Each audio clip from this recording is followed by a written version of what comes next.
One. Hello, people of the internet. Hi. Hey, guys. Hey guys. We're coming to you from the internet. Hey, Smash guys, like. smash Hit like. subscribe. I don't know if anybody saw, there was this video going around, I guess it was Twitter that I saw it on this morning, but it's the YouTube making fun of video, and the guy just keeps saying like, hey, guys, hey, guys, hey, guys. Oh, the chat's not updating. It made me laugh quite a lot. I thought it was quite funny. So anyway, hey, guys. Right, I am American McGee. Martin. And we are coming to you, hey guys, live from the underground lair. I even have Lulu with me. Oh, that's right, she's here. What are we doing today, Martin? We're going to... Are we not going to fix that? Listen, just keep going, all right? It's not going to fix itself, and we're not going to fix it, so let's not worry about it. What are we doing today, Martin? Play some Madness Returns. We're going to talk about Plushie Dreadfuls. We're going to give away a Plushie Dreadful or 2 or 3 or 4. What kind of Plushie Dreadful are we going to give away, though? It's a very specific kind. Hysteria Rabbit. It is a Hysteria Rabbit. So, yes, every half hour, we will roll Nightbot. There it is. Yeah.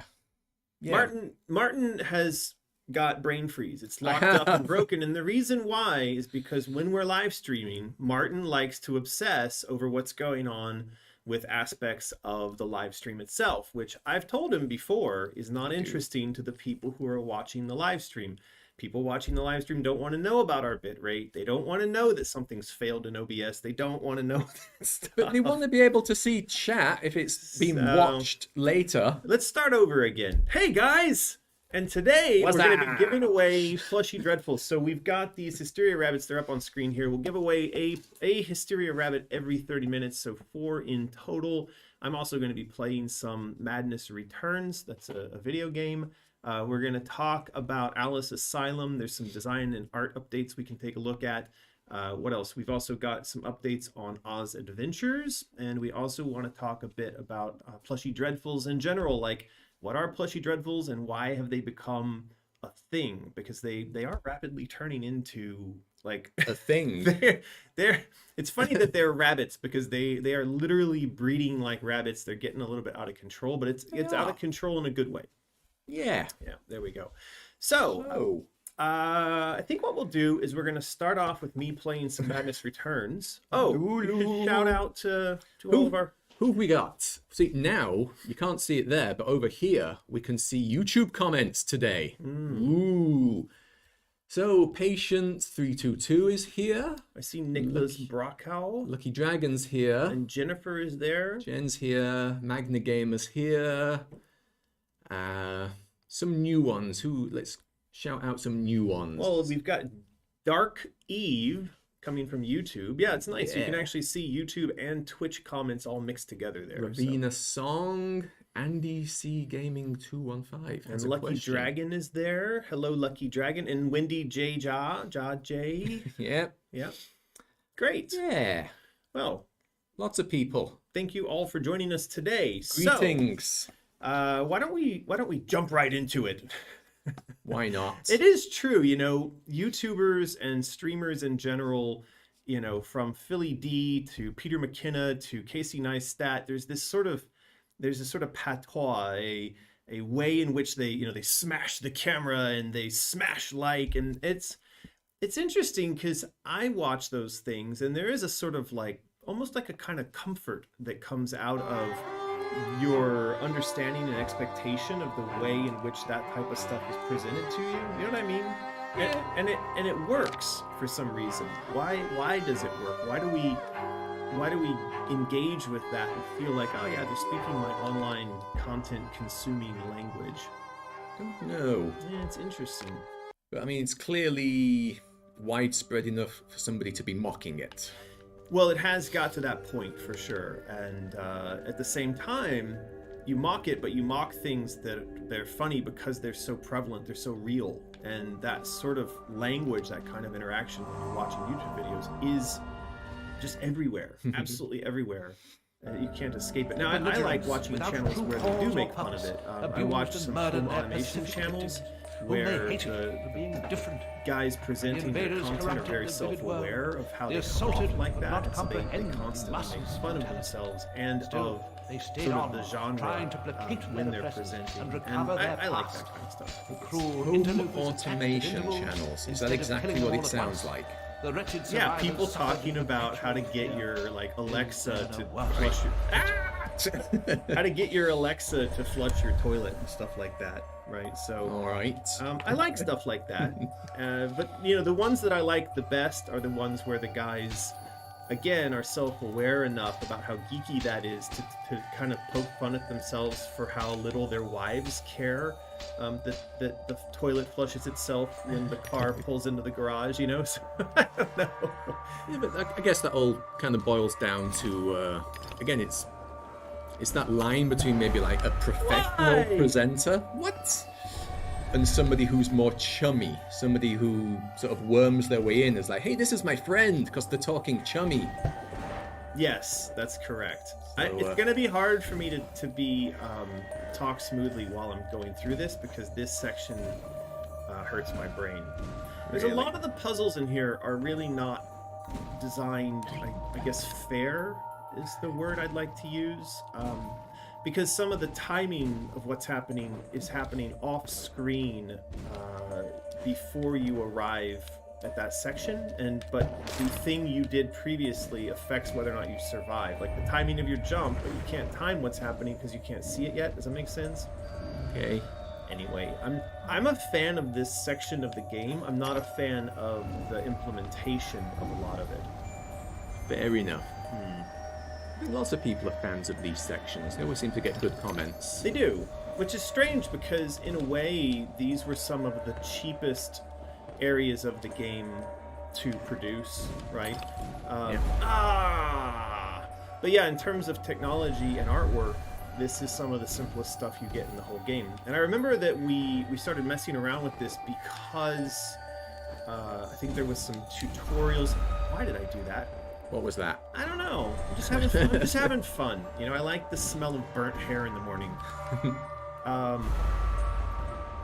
I told you I'm just having fun. Okay. This is the new way that Alice gets her hair dried.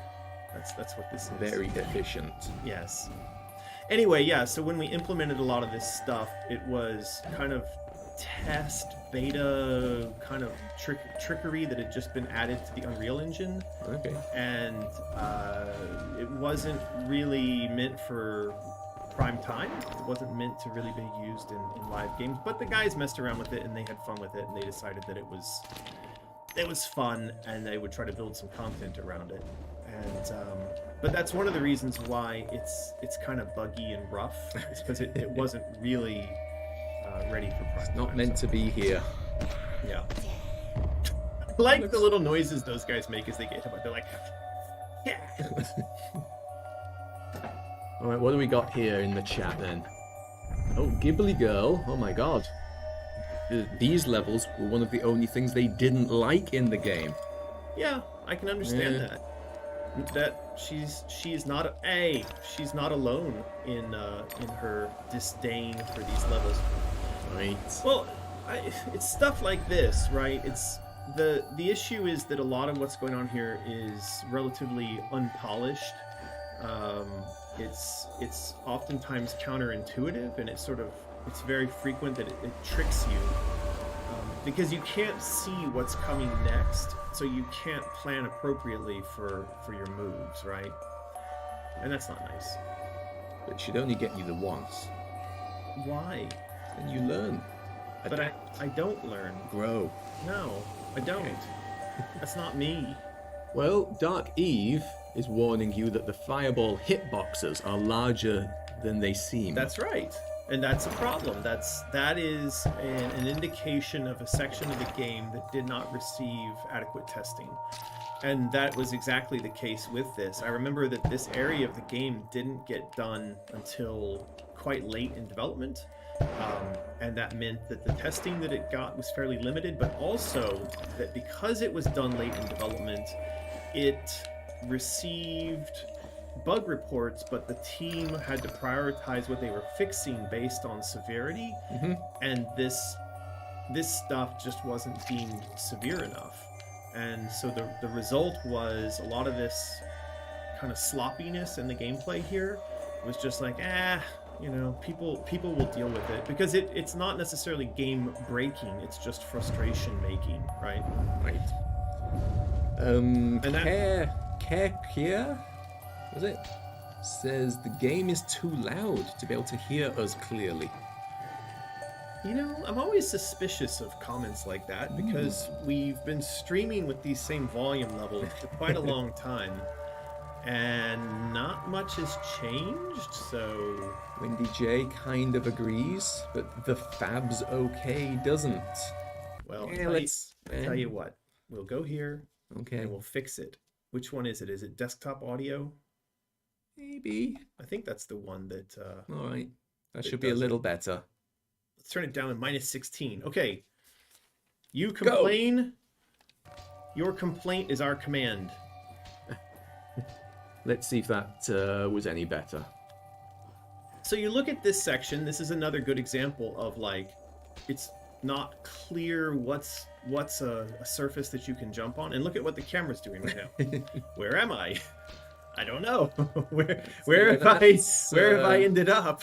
That's not a brilliant one. No, and so now my question is, where is the next jumpable surface for me? Is it over... See? Did you know that was going to kill me? No, but I No. wouldn't have gone that way. You would have. You would have gone that way. Don't lie, Martin. You know you would have done it. I don't know which way to go now, because I just died by going to the right. So which way would you go right now, Martin? Come on, How call high it. up were you when you went right last time? Come on. Were you here? Just tell me which way to go. Hurry, hurry. People are waiting. Ooh. Go right. All right, Martin. See? You guessed correctly that time. Oh, jeez, Rick. I didn't even see that guy over there. Anyway, whoever Nerd, said this is Nerd not Queen. God, I hated this section. Yeah, this section is not. This is not nice. And this was also one of those areas in the game that would cause a lot of internal debate between two camps. One camp was the come on. So one camp, and I've talked about this before. We had two camps. One camp was the make the game as casual as possible camp, and the other camp was the all games should be murder simulators. We hate the player camp. And I'm always in the casual camp. And I've referred to this before as like the pixel perfect jump problem.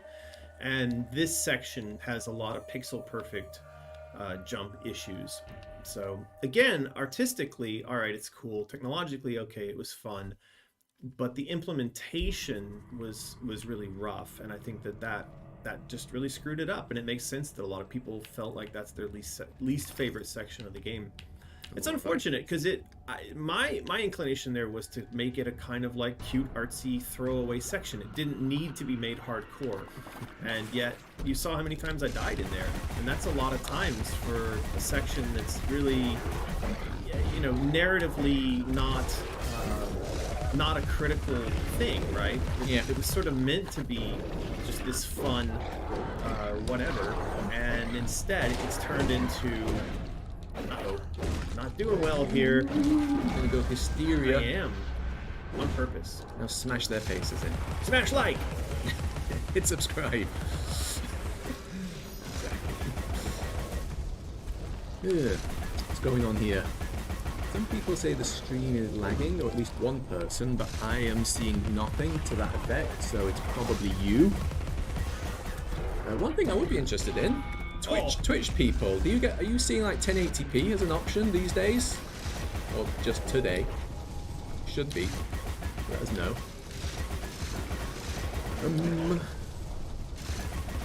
Come on, throw your balls. Yes, 1080, so everybody can see how old we look now. Hey, awesome. Woo! Come on, there we go. I'm winning. I may be. So we were talking before the stream about like stream banter, and we're back to the same problem that we haven't been paying enough attention to the news to know what to talk about anymore. Like it seems like the biggest news that happened this week was that container ship that went sideways in the canal. It's the only one I know of. That was the only news that we saw all week. Quite impressive though, like power sliding into the canal. Yeah. Well, we talked about that a bit, and they said that the reason for it was a gust of wind, which, you know, when you're on a boat, it doesn't matter what kind of boat it is, you will find that wind can be quite tricky. It can be your enemy, and I know that from all my sailing. That yeah, you're on the water and you don't have anything kind of frictionally keeping you in place. It's the wind that is in command, and those boats are supposed to have big thrusters on each side, front, middle, and back. But it's possible that if the thruster got fouled, like if a dolphin got caught in there or something, or it just wasn't working or whatever, then yeah, you would have no control to stop the ship going into the side of the canal. So, but that's funny that's the major story of this week. There might be others, we just don't know. I saw a comment that just went past. Apparently, there was some guy on a lawnmower with a gun in a Walmart parking lot. Just now. I saw the comment just now. I don't know when it happened. But again, is that big news? I mean, maybe if he killed someone, or was he just waving it around? Yeah, Who knows? So not to make fun, because it is tragic, and I don't know if we should go into this conversation, but you know, there were 2 mass shootings in the U.S. since the last time that we had a live stream. When I see those, I don't know what to do, because every time I get in the conversation about my sense of what that is, it never goes well, because you just can't talk about gun stuff as it relates to the US without somebody getting angry. But yeah, I mean, it's like I saw one commentator say, is this what we are as a country, is that as soon as the pandemic is over, we go back to having mass shootings? And okay, you know, it's there's a lot of things wrong with that as a simple thought, but at the same time, there's a lot of things not wrong with it, and it's really sad. I'd rather talk about ships getting caught in the Suez Canal. I don't know. That's a lot better. Yeah. Yeah, has there been any other good news? Anything about kittens being rescued from trees? Yeah, I don't know, but I know that here in China, they just announced the news that we foreigners can go get the vaccination now, starting next week. We can apply to be vaccinated. Yep, and they have pictures of happy foreigners getting the jab here in Shanghai now. So I guess that's good news. That you can now go get vaccinated here in China if you're a foreigner. Right, but we talked about this before the stream, so I said I'm not going to go do it right away. The reason being that I'm not in the high-risk age group, and that we're all tough and buff and we don't need it. Well, it was not that, but it seems... Oh, also that I'm not traveling. So I basically just stay in my house all day, so I don't really have a travel, I want to get out of the country reason for trying to hurry up and get vaccinated. And also I'm not in the risk group for those who, if they get ill, you know, will wish they were vaccinated. So therefore, we're not doing it. But anyway, I think it's really interesting that China has now officially announced that if you're a foreigner here in China, there's an app and you can go and get signed up and you can go get in line and get the vaccination. There you go. Yeah. I wonder how many other people in our chat are like in a position now where they can go and do that, because it's not something you read a lot about, at least I don't. Like who's getting it, how many are getting it, how easy is it to get it, that kind of stuff. Well, let's ask. How many people in the comments have had their jab wherever they may be? That's a nice view right there. I like that. You can see down like multiple stories to the bottom there. But I don't know where I'm supposed to go. Am I supposed to go down there? Is that why it's got that beautiful view? Is that where you came from? You know, whatever. Oh, Savo has had their first shot. Wow. Nicholas Brokaw can't get it yet. Grumpy Buddha had a Pfizer one last Wednesday. Yeah, I have a friend who's currently in France, and they got the AstraZeneca one, and then he's an American, so he's going to be traveling back to the US. And then he honestly said, like, oh yeah, I'm going to get as many as I can. was like, what do you mean? He's like, well, I have to travel around the world, so he's from his perspective, it's good to have a certificate for every single one Yeah, of get them. them all.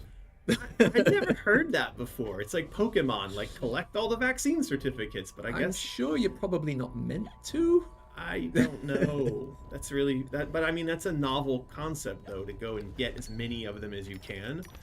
I suppose there's collector people out there who will do that. Like trophy hunting. Exactly. How many is there? In the West, isn't there like, it's 3? Oh, there's the one here in China is Sinopharm. There's AstraZeneca. There's Johnson and Johnson. There's a Gilead Oxford one or Oxford one. I imagine there's probably 6 or 7 in the world at this point. Guess so. What am I supposed to do in this room? Anything? Oh, here we go. That's why there's flowers here to remind me to use my shrink vision. Oh, To use your jump well ability. hey, I don't see you doing this. You know? I've been jumping around quite a lot recently. Yeah, but you're not doing it with the pressure of the public live streaming. You know, it's a lot of pressure here. I'm on stage. You know, I occasionally do have the thought of setting up like a Twitchy live streamy thing because you know do it. PS4 You should has do it. Twitch built in, Font Lord's live stream manner. but you'd need VPN and it messes for it. things up. Go for it. Go for it. Yeah, right now, because I'm still struggling to get a PS5, not because there aren't any available. I mean, it's kind of like the opposite to the West as far as I can tell. I can go down the street where I live into a shop that's got PS5s stacked high and buy one. But there's no like Target or Best Buy or Game. So they're all indies, so they can all charge what the hell they want. So there's tons available, but they're all still expensive. So it's not, I think in the West, the problem is there's none available. I feel like Unless this you is go not to a the right scalper. room. Yeah. Well, that's a conundrum, Martin. You know how I solve that conundrum? I just don't want one. That's kind of what I'm going to have to focus on for a couple of months until the price comes down. I learned that trick a long time ago. There's something you want, but you can't quite have it. Stop Yeah. wanting it. Yeah, exactly. So I just don't want one, so I don't really care. So I have gone back and I've re-downloaded Infamous Second Son, Ooh, which was one of I my like the first Infamous games. first ever PS4 purchases, and I remember loving it to death back in the day. It's still good, but you can see how old it is now. There's a lack of polish on that thing. Still having fun, but its Alright. flaws stand out a little bit now. This is true. I'm lost, so I'm wondering if the chat has any advice here for a lost. Oh, maybe. Oh, there we no. Hey. Ooh, Oh, the hey. game froze. That must be the direction to go. I feel like that's the direction I came from. Go down the hole, says Nicholas. That's what. Stop touchering yourself, man, says patient 2322. Torturing yourself. I think it's meant to be torturing. I like touchering as a euphemism for... What hole are they referring to? Oh, no. I mean, I've already explored this room.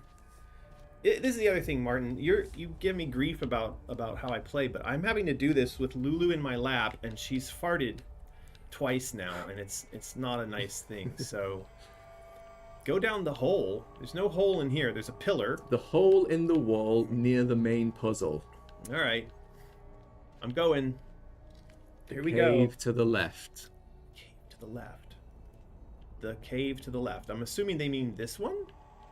And then are they saying there's a hold? Oh, there is a hole. Oh, it was hiding in the textures there the whole time. Hey, The whole time. the whole time. Is that a pun? Unintentional pun? Maybe. That was not a very nice thing where they hid that hole in the ground there. Very difficult to see. Yeah, gotta have some exploration, otherwise it'd just be a straight line. Well, that's not exploration though. That's more like frustration. Explore frustration? I don't know. Alright, I feel like those guys are just gonna keep spawning over and over, so I'm gonna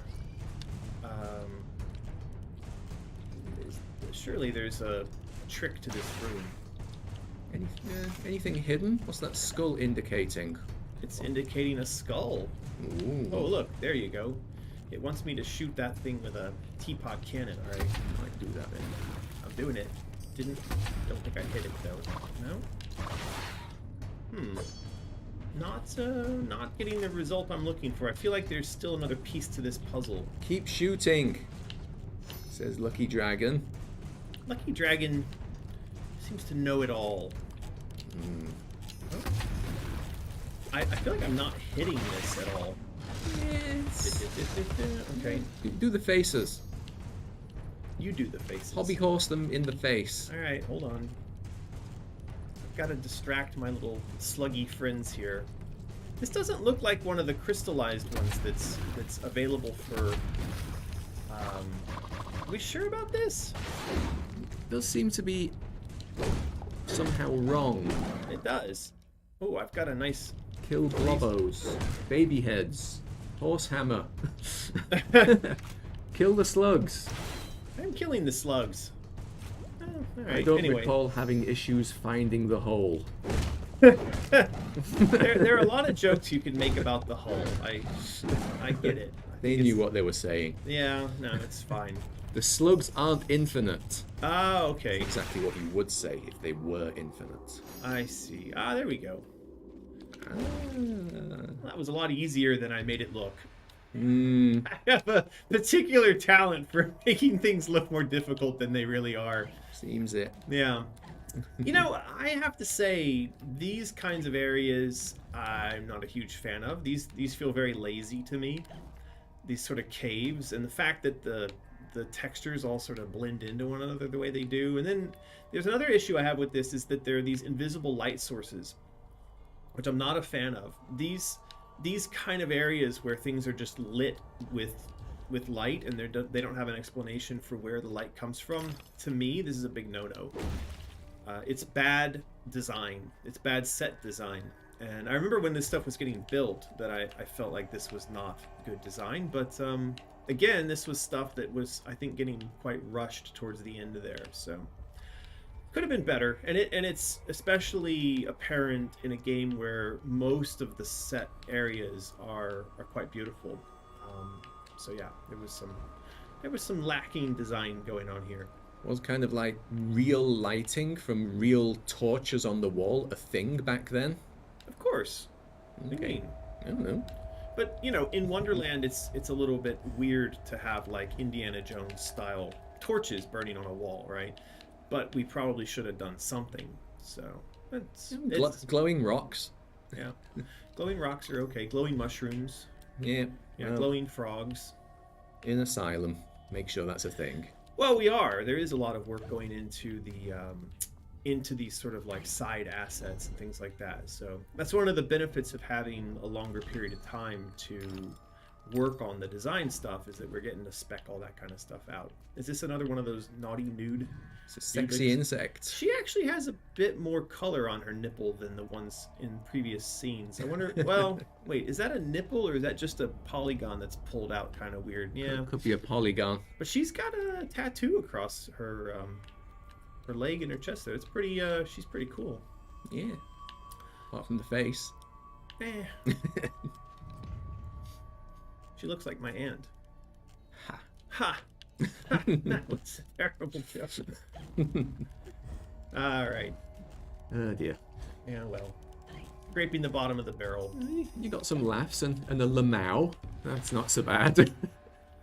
All right, so we are coming up on the 30-minute mark here. Getting ready. Now, I wonder if you have questions prepared. No. Oh, you're going to have to help me with this because I'm notoriously not good at these things. Okay, middle one. Down. Right? No. Come on, that looks good. So what if he poops out his mouth? At some places in the world. No, you people were on like the right that. track. I'm sure you were. Well, no, really? Yeah, now the head to the right. To the to right. the left. Yeah. Now scroll that down. I can't scroll that Down, down. yeah, Scroll down. that down. Yep. Yeah. And then that one across. Yeah. Then that one up. Yeah. Then It's just gone in a circle. no, the next one up. Which one up? Yeah. That one. Yeah, now we can start messing the puzzle up. No. I thought you were good at this and you were gonna help. You're on the right Ah! track. But look, you know what's great about this is that it's time. I don't have to embarrass myself anymore. We're gonna give away a prize. All right. They had puzzles like this in Immortals Phoenix Rising that kind of frustrated me somewhat. All right. Questions. So everyone knows how this works. We're going to give away a Hysteria rabbit. I've got one here. It's the red and white one. Right now, these are only available to patrons. Lulu, this is not your chance to chew on a toy. No, this is not what this is about. Everything is a chance to chew on a toy for Lulu. No. So anyway, Hysteria Bunny and the bag that it comes in is like that. It's all bloody and satanic looking. Now, a lot of people have pointed out that it's got two places where it says Tuesday. And Totally by design. well, Wasn't a I've mistake. been wanting to just tell them, like, well, it is called Tuesday. Taco Tuesday. Yeah, so of course there's going to be two Tuesdays. It's funny though, because they're not exactly the same. The Tuesday on the one side is a Copper Tuesday, and the Tuesday on the other side is an Iron Tuesday. Totally different. Well, I don't know why it's like that, but I know that this design was something that I think was sort of semi-borrowed online, and then Yin and Jen did some photoshopping on it. Maybe Yin or Jen knows why it says Tuesday twice. Maybe they just really like Tuesdays. Perhaps. I don't know. But that's going to be our question. So in order to win the prize, the question is, why are there two Tuesdays on this alchemy symbol bag that comes with the... I feel kind of bad for the YouTube people because Nightbot won't choose from them. Martin, you know, life would be a lot less depressing if you just wouldn't point these things out. This is my point. Like, we're in the stream, we're in the flow of things, and we're having fun. I'm a perfectionist. Then you don't need to be like, Is look, that such a crime? There's a bee in the car. No, be quiet about the fact that there's a bee in the car. We're all having fun here. So anyway, yeah, why are there two Tuesdays on the Satanic Alchemy bag that comes with the Hysteria Rabbit? Please put that answer into the chat so that Nightbot sees you, unless you're on YouTube and then no one sees you. You should join us over on Twitch. See, that's how you should spin that, Martin. If you're watching this on YouTube, you should come and join us on Twitch. I think we should do the old don't look and point. No, not doing that. So what are the answers? So Tuesdays for tacos. What else have we got? Because why not? Tuesday, an elemental for a ritual. That's the day you start the GSM, because Monday was just too much. Tuesday's the most depressing day. It's the middle of work days. Somebody says it's just supposed to be that way. To keep American on his toes. Yeah, actually, I think it's just to make it so customers write in and ask, why are there two Tuesdays?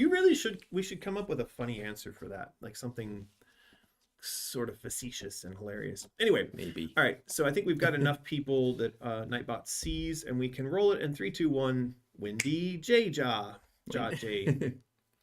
Congratulations, Wendy. I bet she already has one. Maybe. Wendy, would you like to roll it again, or are you going to keep your Hysteria Rabbit? I don't know. She knows how to do this, but in case Wendy forgets, yeah, you'll need to send an email to support at... Oh, she says I already have 2. All right, Wendy has given away her rabbit. We're going to roll it one more time. 3, 2, 1... Greg, the Octo Chicken. Wow, Nightbot is really on fire.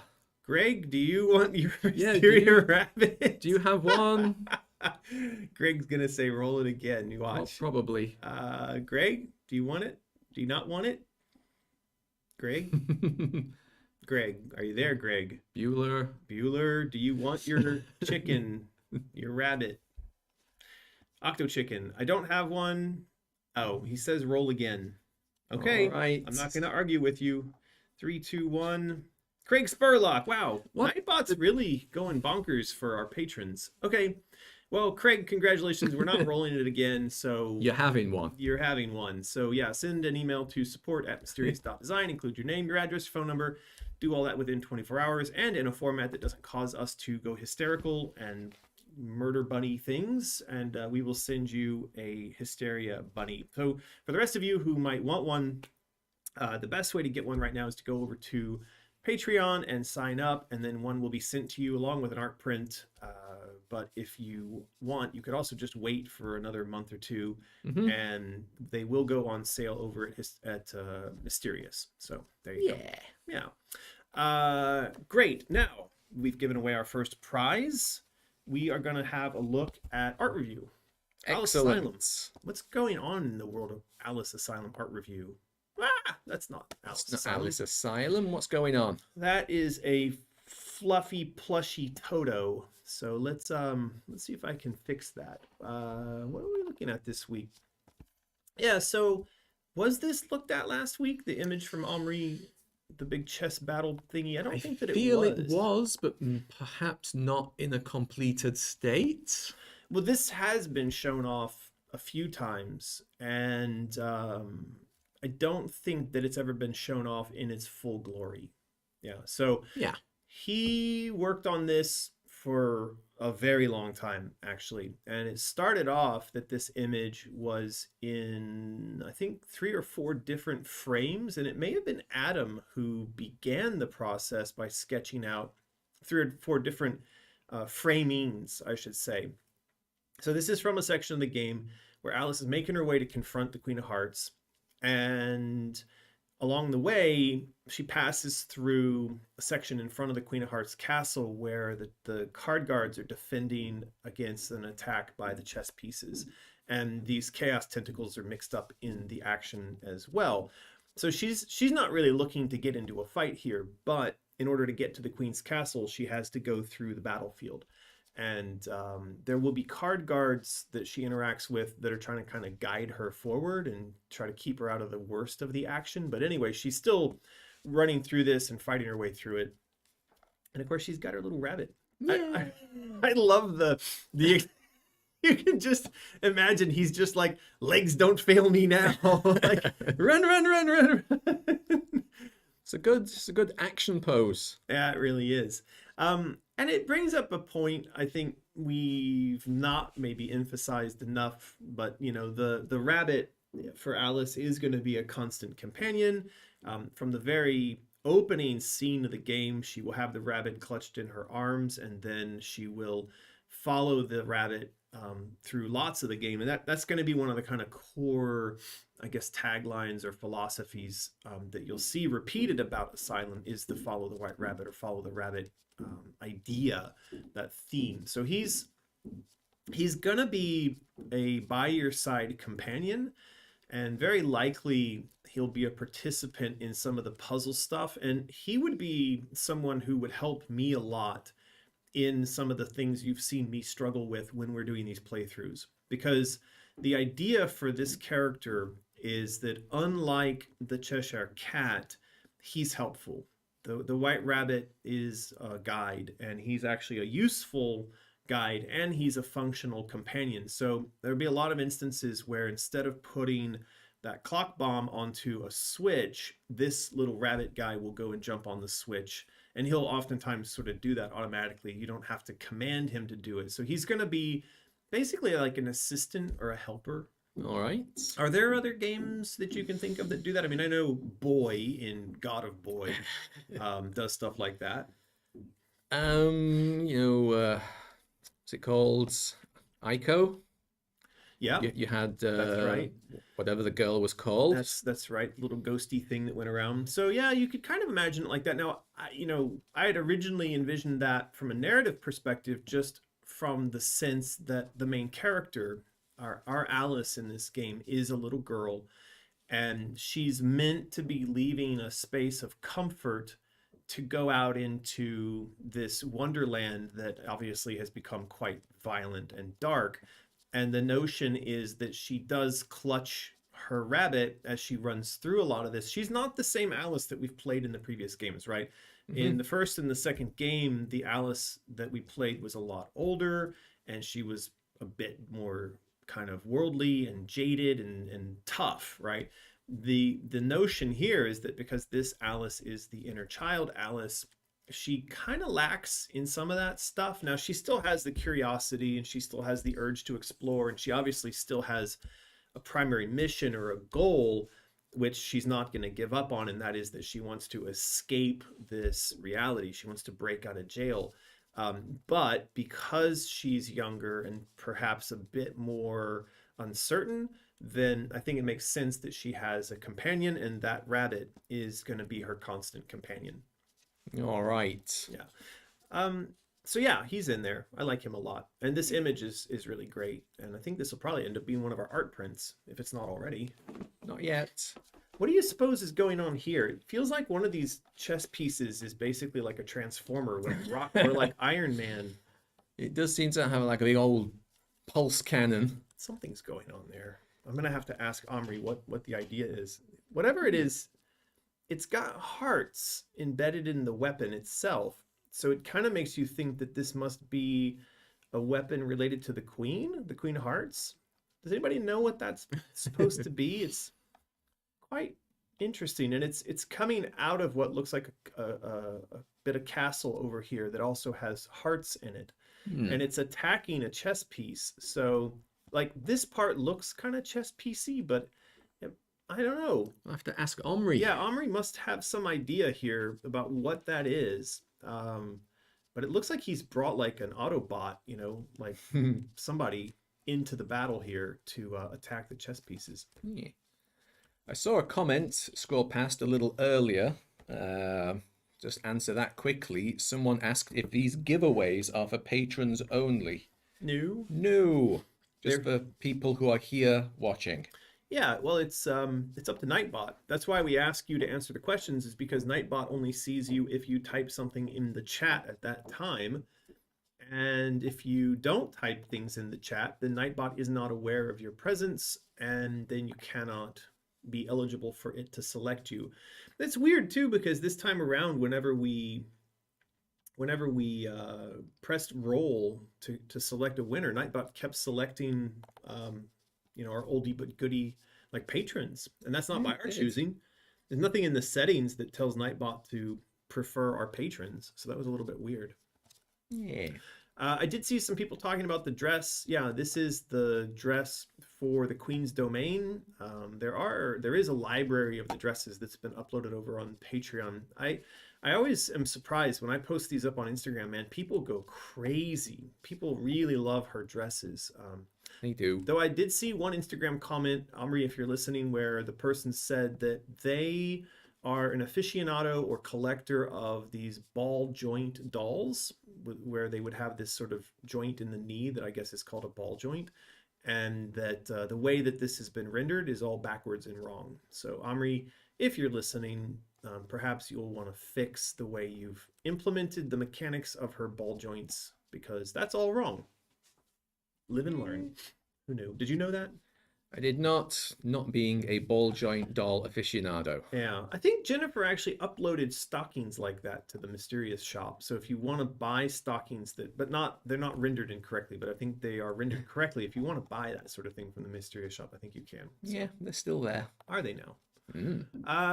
What else came in this week? So we were talking this week about a section of the game in which we're going to revisit the March Hare and the Dormouse. And they're going to be in sort of what we're referring to as the memory mines. So it's a section of Alice's brain where memories are meant to be recycled into the stuff of imagination.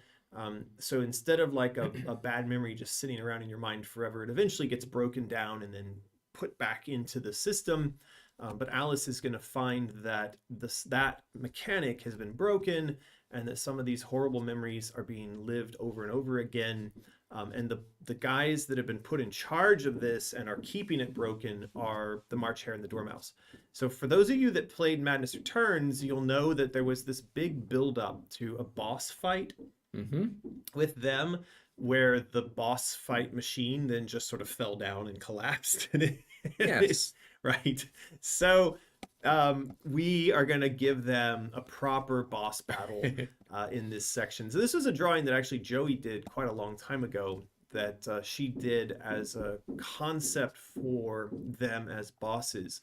But I don't know if we're going to bring this concept to life or if because of the location in which they'll be found, that location might kind of inform the boss battle there.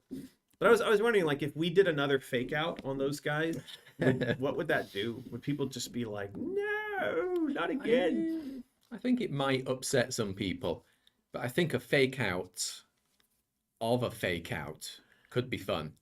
Like it looks like another failed boss, but it's not really. Right. The boss comes back. That would be kind of fun. So in the new version of the story, in the story for Asylum, they are both blind. And that relates to the story in the sense that Alice goes to these mines to collect one of these pieces, and the piece happens to be the eyes, so eyeballs. But these guys have had their eyeballs removed, and so they're using this magical eyeball piece to still be able to see around the mines and thwart Alice as she moves through.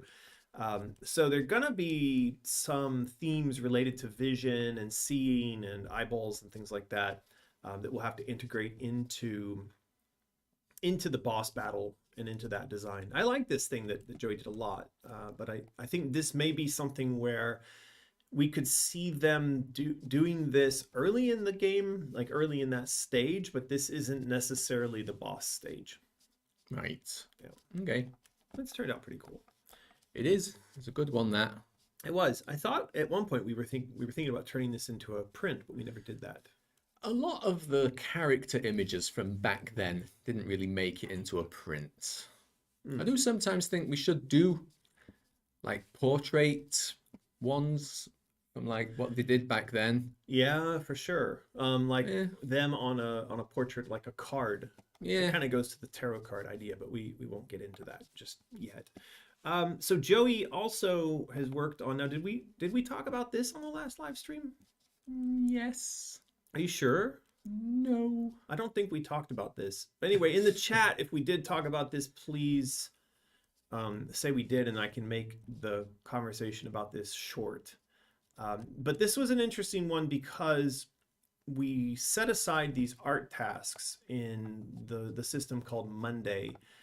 So Monday is this, I think a lot of you have seen, which is where if I write some narrative, then Alex will distill the narrative into instructions and then give those instructions to the artists, and then we'll have conversations about those instructions back and forth, and then art starts to get posted in here. So in the case of this image of the Queen, the instruction was illustrate the scene where Alice goes to confront the Queen, and this is what Joey did. Now, this is completely wrong. This does not represent at all anything that was written in the description when I wrote this scene. But in a way, well, I shouldn't say it has some elements, right? So if you look down here in the corner, this little shadow is actually the knave. So he is an insane child who has up to this point helped guide Alice through like that battlefield scene that you saw. And he basically is there, and he kind of helps her get to an audience with the Queen, but then he betrays her. Anyway, so he's there, and he's supposed to be there, but he's sort of in this weird shadow background format. And then you've got Alice there, but she's kind of nonchalantly pointing at her rabbit, who, again, the rabbit is supposed to be there. Where did he go? There he is. But he's all torn apart, and, you think like, man, if your rabbit was all torn up like that, perhaps you would be a bit more bothered by it, right? A little bit. All right, Lulu, this isn't working. So I have a dog. I've got dog issues. She's here, and she doesn't want to go down on the floor, but she also keeps moving around and farting, and it's not easy to live stream. Keeping you warm, though, surely. Come on now. Don't you want to go to the floor and chase rats or something? What's going on? All right. So yeah, this is Also not the queen's face. Like we've never seen her rendered like this. I think somebody on Instagram said she looks like a cross between Donald Trump and Boris Johnson or something. A Um, little bit. so I saw this and there was a bit of kind of pushback in the comments on this in Monday, and the idea was like, hey, this isn't not at all what the task was asking for. But I really like this, just from an art perspective. Like it's quite surreal. It's very kind of interpretive, right? So it's beautiful to look at. Like it's a nice, beautiful illustration. I'd like to have this printed and hung up somewhere. Though I think if I got this printed and hung up somewhere, I would actually remove the knave. Right. Yeah. Yeah, it's a little. It's so snuck away down there in the corner. It doesn't really add much, does it? Yeah. So, it's a good image. It's not what we asked for, but I still love it. And Yeah. I think that the comments, the feedback we saw online was all very positive. And apparently, the comments we just have here, it's kind of in the middle as to whether we already showed this off. We had basically yes, no, and maybe. I So, see. meh. Okay. There you go. Are you reading questions, Martin? If people are asking Yes. questions, are you passing those on to me? Because Yeah, I'm if I see a good concerned one. that- okay. What breed is Lulu? I saw that question. All right. Well, Lulu is a Boston Terrier, and she's now 12 or 13 years old. No. You got Lulu when I was at Spicy. So she can't possibly be more than like 8. Hmm. Oh, maybe she's. Yeah, I don't know. We'd have to think about that a bit. For some reason, I thought she was older than 8. I think she might be. I think you're older than you think you are. So this was another image that Joey did. This is because the Hatter sends Alice off to collect pieces and bring them back. And what she's collecting are elementals, like elements, basically. So she's kind of coming up with ways in order for us to represent, I mean, it's very gamey, right? Like go collect the pieces, right? Yeah. Go collect the crystals. So I guess this is her attempt to kind of dress the crystals up. What do you think? Does it help? So you would collect them literally on the backs of snails. It looks like the snail's made out of mercury. So you've got a mercury snail with a purple crystal. All right, so you collect the stuff and you bring it back to Hatter, and then he assembles it here on the back of a mercury snail. I don't think that's what she's implying. I think what she's doing here is that she's drawn something that you would see hanging out in the environment. That is a mercury snail with this contraption on its back, and Alice would run over to it and pick the whole thing up. And then it goes into your magic collections bag, and then when you go back to Hatter, he uses, because that's what she says here. It would be eye-catching for sure. Yeah, I can dig that. At the end of the day, a collectible probably doesn't have to have too much thought put into what it looks like, but it's Wonderlandy enough for me. Right. Yeah, I think for my part, one of the things that I'm always struggling with is the notion that when creating game narratives, it's always quite like go here, get that, come back. It's been like that since Doom. Go get the red key card and come back and open this door. So it seems that as we progress, we can maybe tie those things more into the story, or we can dress them up a bit. But ultimately, this is a red key card. Yeah. Yeah. Pretty much. But I don't know that we can stop that. It seems to be kind of central to the concept of delivering on obstacles, tasks, and goals in the process of playing a video game. Like you have to give the player goals, even if they're unstated goals, like in Minecraft, where it's like your goal is to dig and build. It doesn't necessarily say that, but you're only given the tools where you can do that, and so then people go and dig and build. Yeah. Nicholas Brokaw makes a good point here that I kind of agree with, that basically you break the shell of the snail to get what's inside. So like this image is more appropriate if like the globe or whatever was actually like part of the shell instead of the globe being stuck to the back of a shell. On a pedestal. That may have been Omri's feedback. We could actually go and read Omri's feedback. Let's go and see. What does Omri say? So Joey turned in that image, said these are separated things, gears, purple crystal. So when Hatter got them from Alice and put them together, he got a chaos system. She's not sure what that is, but yeah, it's cool.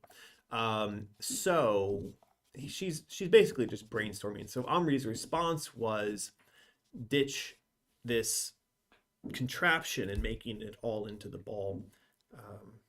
Yeah, sort of a backwards, back and forth. It could still look like a shell, but how cool would it be if it looked like an actual glass crystal shell with the swirls still in it? I like what Omri's done here.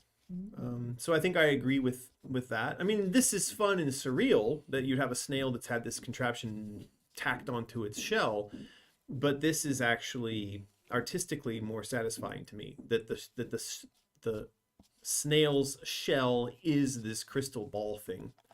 But does that mean we're murdering snails as we collect? No, you just smash the shell.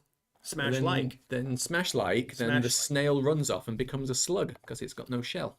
Oh, I see. But the snail is made from mercury, and we need to collect mercury. Oh, no. Yeah, so. I hope the snails are fast as well. I hope you have to chase them. That would be, I guess, Wonderlandy of them to be fast. Okay. Now, I think last time we did a live stream, we did actually cover this. This is the section of the game where the March Hare and the Dormouse live. Did we cover this? We definitely did this one. I remember it. So I'm going to skip right past that. There was something I posted up onto Patreon and maybe Instagram this week, which was a question with regards to this bit of art that's meant to be the opening to the first chapter of the Design Bible. And, you know, these kinds of details, I suppose you could say that they're insignificant, but they link up quite a lot with the narrative and the theme. And so we had asked within the team, when she's falling into darkness, which is the start of her journey in the game, whether she should fall into tentacles. But then it's kind of like, well, if she's falling into tentacles, what do the tentacles mean? You know, I guess it's kind of a silly question, but we did go and explore that quite a bit. And we also talked about the particles. My response to all of this was that I liked A quite a lot. And the reason was she's falling into darkness. She's falling into the unknown.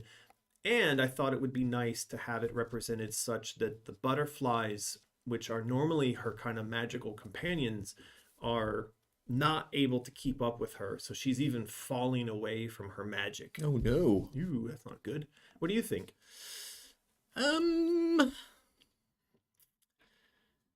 They're all good. Maybe not C. I don't really know why there would be bubbles. Well, because she could be falling into water. So just, you know, from a dream narrative perspective, falling into or being underwater is also akin to if you have a dream that you're like under dirt or under the earth.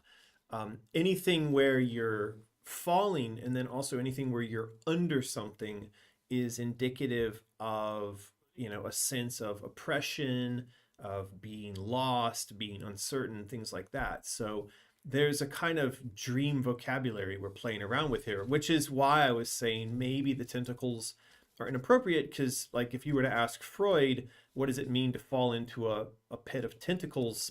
He might suggest something a bit sexual. Right? It means you're in Japan. Or it means you've stepped into the wrong nightclub in Japan. Yeah. I still feel if you're falling through water, you're probably not falling fast enough for it to be visually dynamic. So I like the fact that you're leaving your magical companions behind in A. But I also feel that maybe if the scene looked downwards to you falling, there could be tentacles, but like really, really hard to see. Right. You can sense some things moving down there. Right. Without it being too in your face. I saw somebody ask the question of, if this is the child and she's in the snow globe, then why is she falling into the adventure? But this is actually a dream. She's having a dream within the dream at the start of the game. So this scene is, I'll show you. So if we go and you look at the design Bible, which I'm going to put up on screen in just a second here, the design Bible, we start with her in dialogue. Now this, I've already rewritten this dialogue. Sorry, Alex. But anyways, her saying, let me wake from this nightmare. The reason I rewrote the dialogue, by the way, the how many times must I return to this place, because this was a sort of placeholder. Of course, she wants to wake from the nightmare, but I made mention of the fact that she's in prison. And I actually have it where now the dialogue has her speaking to someone that essentially, why did you imprison me here? And why have you left me here? And how long must I stay here? And how long must I suffer through these repeated nightmares, basically? So in the dialogue, what she's doing is setting up, one, that she's in prison, two, that she's been there for a very long time, and three, that the nightmares that we're about to see her experience are things that she's experienced over and over and over again. And that's really important once you get later into the story. So Alex, if you're listening to this, yes, I rewrote that dialogue, but it was very important to do so, and please don't kill me. Anyway, to answer the question of why we see her falling into the adventure, one of the things is that when the game first opens, she's actually in a dream in a dream. You technically could say that she's in a dream in a dream, in a psyche in a person. But anyway, so we'll open on that dialogue and then her being chased through this English countryside snowscape to the burning house, and then a confrontation with the caterpillar and Shadow Alice, and then she falls. So this, by the way, this is the image that we're currently talking about the design for right here. So all of this, what you were looking at in terms of trying to pick which of these four images we might go with, these all fit onto this page. Right. And the reason we talk about it is because we want to make sure that the message communicated by this page is in alignment with the overall theme of the narrative. So it seems like a minor point, but I guess this is what we do. I mean, this is why we spend so much time on creating stuff, right? Love of Dragons asked the question. They started saying, love the design Bible. Can I buy it? Well, it's not done yet. Not yet. So wait for it to be finished. But our plan is that you won't have to buy it. We're going to upload it as a PDF and you'll be able to download it. All right. So are there any other... Will we make physical ones for like signing? I can't answer that question. So don't ask. I can't answer that question right now.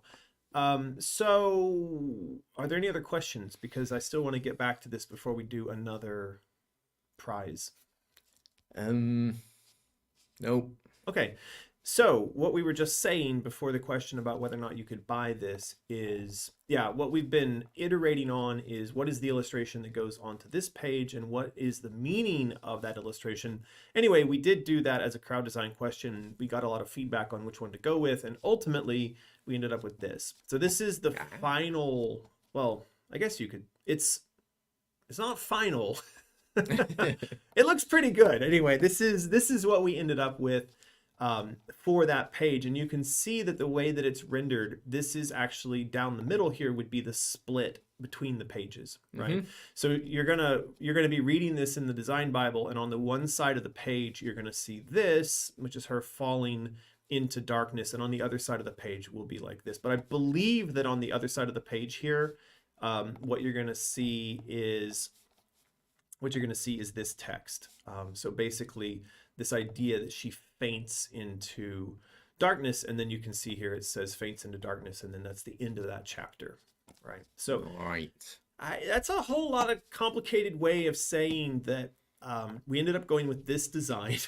But I guess it's an interesting peek into the process whereby, like, between the work that Alex and I are doing on the story, and then the work that we do with the artists, and then the crowd design feedback that we get, and then the final integration of this stuff into a design Bible, that's part of the process. And I don't know, I find that kind of stuff really fun and really interesting. Somebody's saying long-winded American. Obviously you've never been to one of these live streams before. Seems it. Yeah.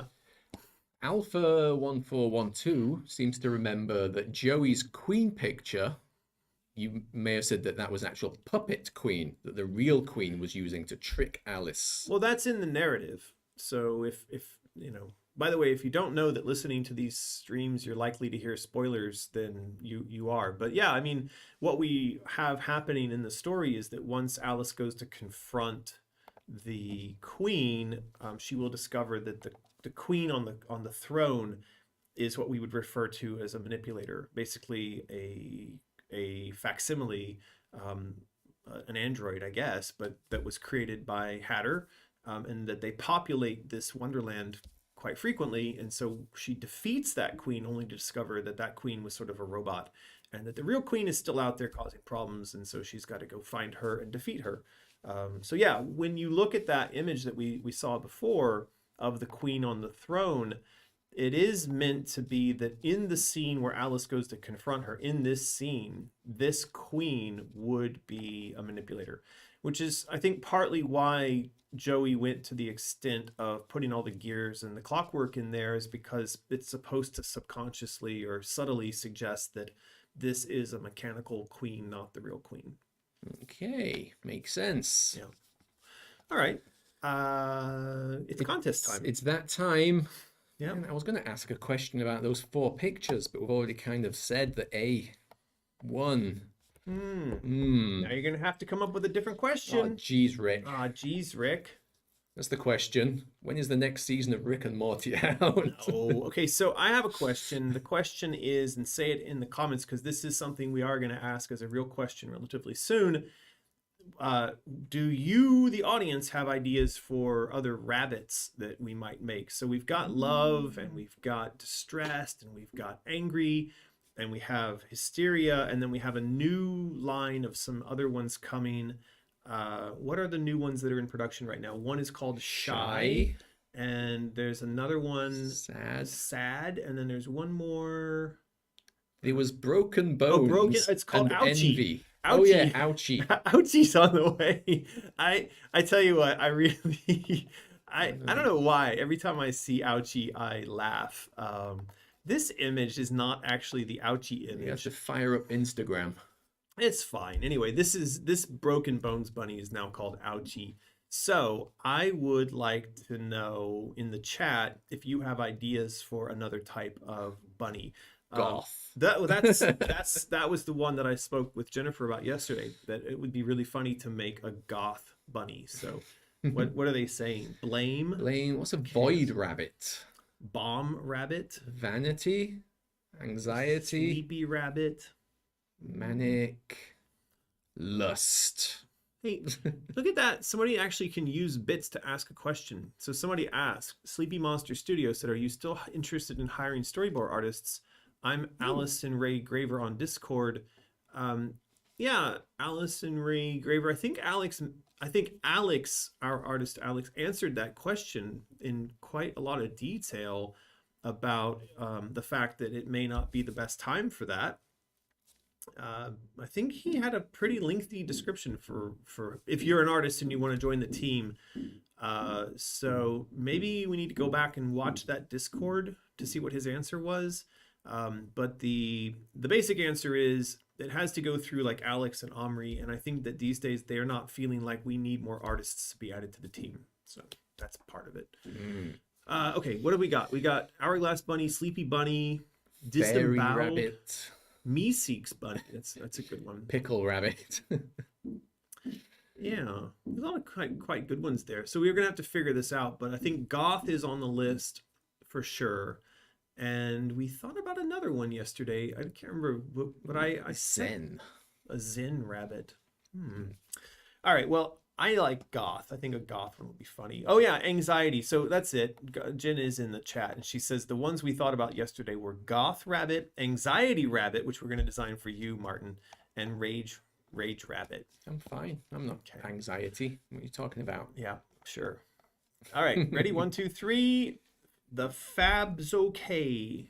The Fabs are okay. Congratulations. You have won one of them and the bag. The Hysteria Rabbit. Congratulations. So write in support@mysterious.design. Tell us that you won a Hysteria Rabbit. Give us your name, address, phone number. Write everything on individual lines, nice and neatly. And do all this within 24 hours, or we're going to laugh at you and not send anything. There you go. Yeah. Cool. Congratulations, the Fab's okay. Woo! Okay, cool. Let's get back to art review. Where were we? I think we just showed off. So that was the final outcome of the crowd design process to get that illustration done. This image is by Adam, and it's beautiful. I really, really like Adam's work a lot. He's doing an amazing job. And I did mention it the other day that if you could go to Instagram and you follow him, he's Adam Narowski. Noisy. Sorry, Adam. I'm gonna butcher your name a little bit, but I promise that it's all in the process of trying to get people to go to your, there it is. So Narozansky. So if you go to Instagram and you follow vtaj_art, that is Adam's Instagram. And he's got a lot of the art that he's done for Asylum up there, but and Oz, but he's also got a lot of his other art up there as well, which is really cool stuff. So we're really happy to have Adam on the team. And if you want to go check out his Instagram, then there you go, vtaj_art over on Instagram. Yeah. So yeah, that illustration basically ends the process of creating that opening image. Her eyes got a little bit of, look at that. There's a little bit of green in her eyes. Enhance. Amazing. She's also got a tear coming out of her eye there. Ooh, nice. It's a little weird. Well, probably got wind rushing around her face. What does she have? Like, is there like glue in her eyes and it's like squirting out when she falls? That looks strange. Anyway, and this is a different dress. So I'm sure a bunch of people online are going to freak out. That, like, what's that dress? New dress. New dress. Oh my God, I've got to add that. Yeah, lots of dresses there. We might want to have her clutching her rabbit. Yeah. Or at least have the rabbit sort of falling in unison with her here. Okay. What else have we got from our artists? So this, did we talk about this one last week or the last stream? No, on Patreon, I saw some comments about what it might look like. Yeah, well, that wasn't patrons that said that. That was Omri that said that. Some patrons said it. Right. Well, they would. So this monster originated from a design from Alex. So he originally sketched this. Now this monster is meant to be found in the section of the game after Alice. All right, I guess it's inside the courthouse. So there's a section of the game called the courthouse. It's when you are trying to reach the queen and she's already prejudged you to be guilty. So you have to go through all these trials and tribulations to get to her. And one of them is to pass through judgment. And, you know, judgment is also analogous to a segment of PTSD, which is why we go through this. And this monster, yeah, Alex did up the initial design, and then Norm is the one who sketched it like this in a very comic book battle style. And Omri is then going to go in here and paint this. So yeah, Omri's comment was that this looked a little bit too much like a Vijay, and that he wanted to change it. And I said, no, that's great that it looks like that and that it's terrible.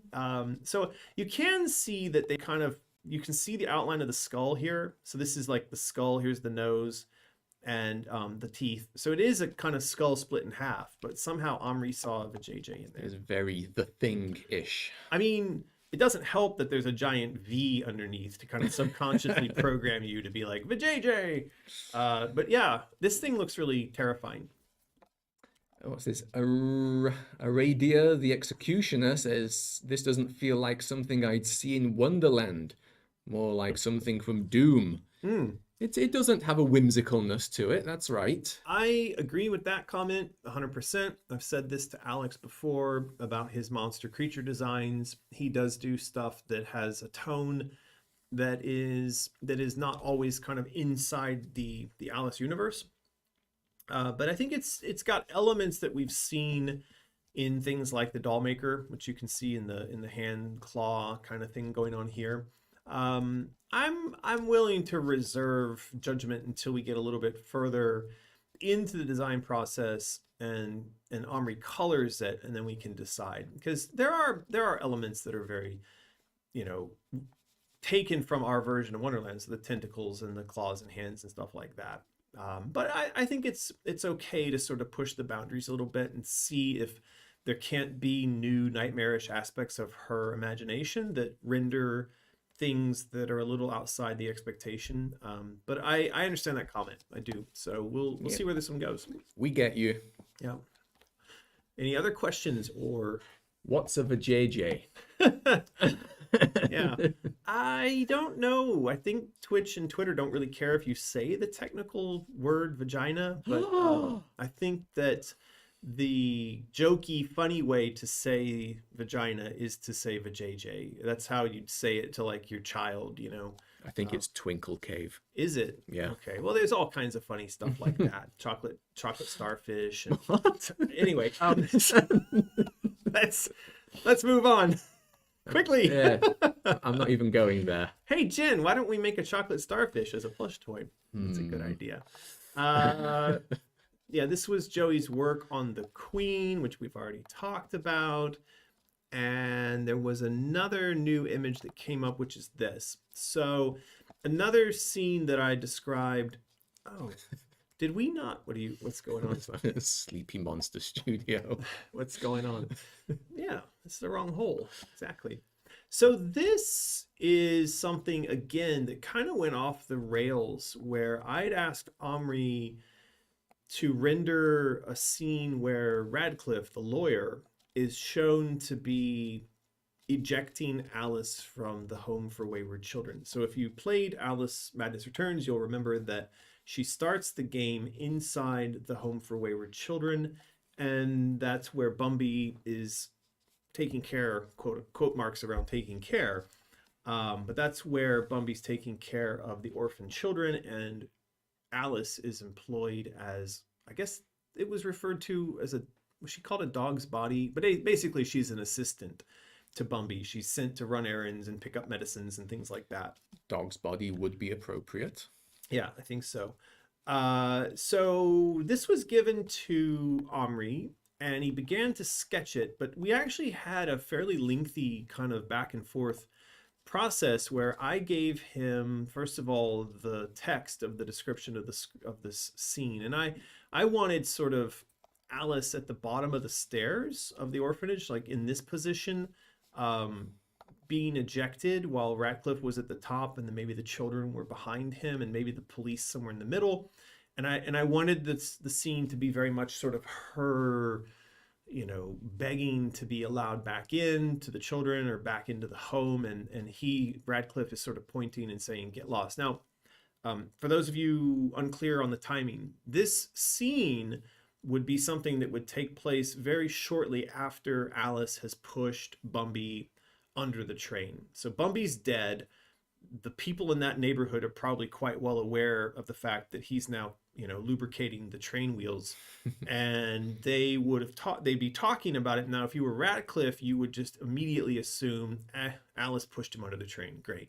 And for Radcliffe, this is going to introduce a bunch of problems, because he's sort of in on the grift with Bumby in terms of, if not the sexual stuff, at least he's a greedy bastard and he wants money from Alice's estate. So the moment that Bumby dies, Radcliffe is going to be suspicious of Alice, and he's going to be really worried about Alice as well, because Bumby was the way that Radcliffe knew Alice was kept in check, under control. Anyway, so when she returns to the Home for Wayward Children, Radcliffe will be waiting there, and he's going to say to her, "No, you don't get to come back in here. In fact, we suspect that you're the one that killed Bumby, so get out," right? So this was the first sketch that Omri did, and I immediately told him, like, this is not what I asked for, but this is cool, so, you know, maybe go ahead and finish it out. But he had some, you know, more detailed ideas about the shadow of Bumby / the Jabberwock in the background here, and Alice being kind of escorted away. Now, this this caused a lot of confusion because when people see this, they believe that Alice is being arrested. Not, it doesn't really say to me like, move along, miss. You know, it does say to me, let's go to jail, miss. Really does. Right. Some people are asking about the Radcliffe image. Some say it was Teddy Roosevelt, and some say it was Taft that Omri used as a stand-in.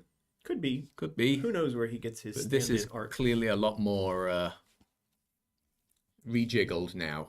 Yeah. So this is where he ended up on the last go around. And I think at this point he had conceded that his imagination had run way outside the bounds of the original request, because now you've got sort of the Jabberwock's face with the doll maker's Doll hands, hands. you know, pulling through a portal that I'm not even sure is the orphanage anymore. I mean, these kids are like, what the F?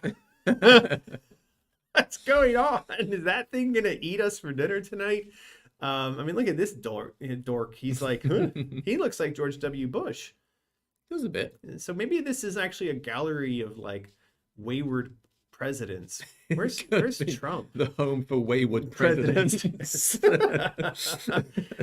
So anyway, this all went really far off the rails, but that's not to say that I don't like certain elements. So I recommended to Omri that in order to salvage this, he keep the background arch and the Jabberwock, but he put Alice standing facing the camera with the orphans behind her. So like an orphan gallery behind her. And that could kind of suggest that, you know, there's this tension of the darkness and the orphans, and Alice standing there as maybe the only one that can save the day. Anyway, so we'll see where he goes with this. I don't think he's updated it since. Oh, he has. Well, look at that. Oh, whoa, there's a lot more. Oh, geez, what's happening? Wow, there's all kinds of stuff happening here now. So he's decided he wants the background to be really dark. Let's see what he's got going on here. That's pretty cool. I like the update, but I still have a problem with this framing of the cops, because they do look like they're like, right, miss, go to jail. Maybe one of them just needs the hand, an ushering motion, rather than a I've got you motion. I like this comment. Who's that? Alice in Wonderland. The coppers be like, "Oi, miss, you got a license for pushing that bloke off a train." Well, she didn't push him off the train. She pushed him under the train, but yeah, that's all good.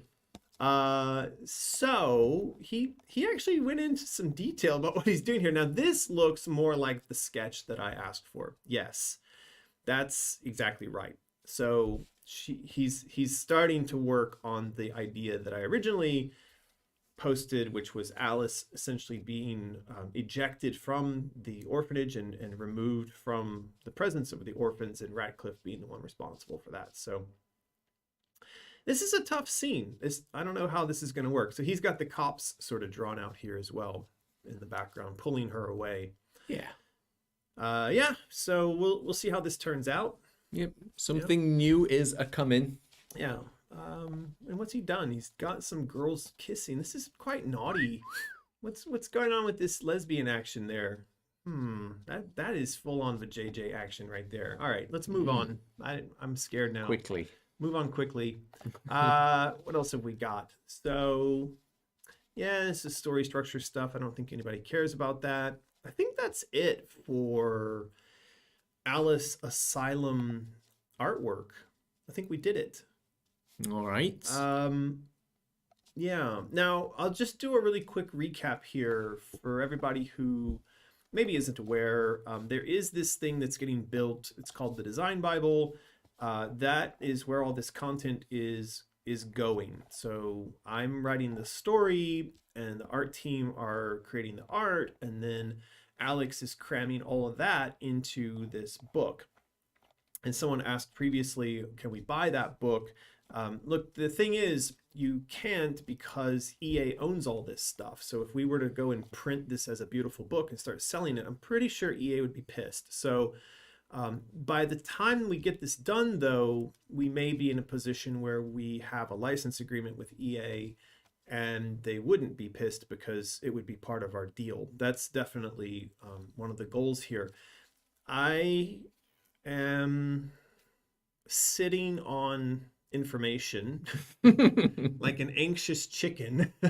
Martin knows, and our team know that there have been some very consequential conversations happening within the halls of power around Alice, and I can't say anything else. I've been specifically requested to keep my damn mouth shut, so I'm gonna do that.